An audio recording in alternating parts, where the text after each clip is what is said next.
Dyma hanes Branwen.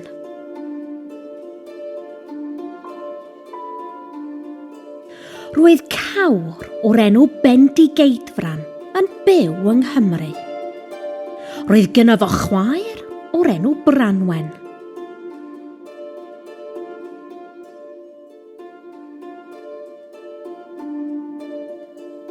Un diwrnod, mi ddaeth llongau dros y môr o Iwerddon. Pwy sy'n dŵad? Meddyliodd Bendigeidfran. Helo, Bendigeidfran. Matholwch dwi. Be dach chi isio, Matholwch? Pam dach chi wedi dŵad yma i Gymru? Wel, mae gen i gwestiwn pwysig. Ga i briodi dy chwaer di, Branwen, os gwelwch yn dda. Cewch wrth gwrs.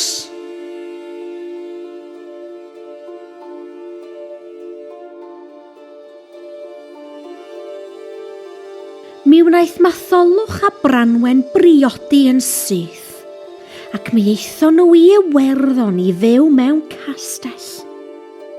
Mi gaeth Branwen babi o'r enw Gwern.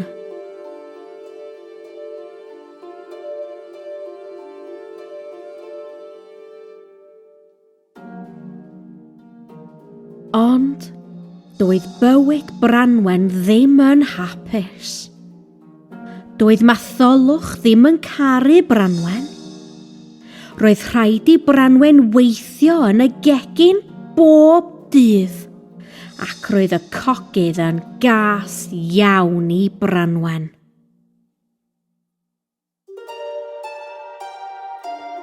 Roedd gan Branwen un ffrind, aderyn bach, Drydwy. Mi ysgrifennodd Branwen lythyr ac mi hedfanodd yr aderyn dros y môr i Bendigeidfran yng Nghymru.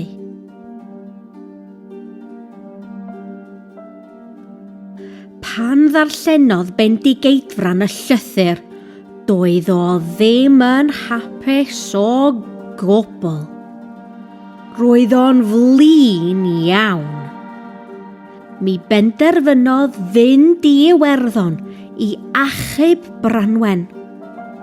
Roedd ei filwyr yn mynd mewn llongau, ond roedd Bendigeidfran yn ddigon tal i gerdded trwy'r môr.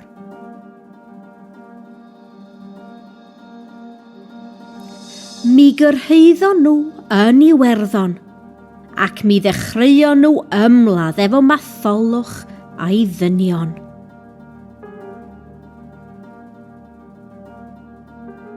Yn y diwedd, roedd Branwen yn rhydd. Mi aeth hi nôl i Gymru. Ond yn anffodus, roedd Bendigeidfran wedi marw, ac felly roedd Branwen yn drist iawn.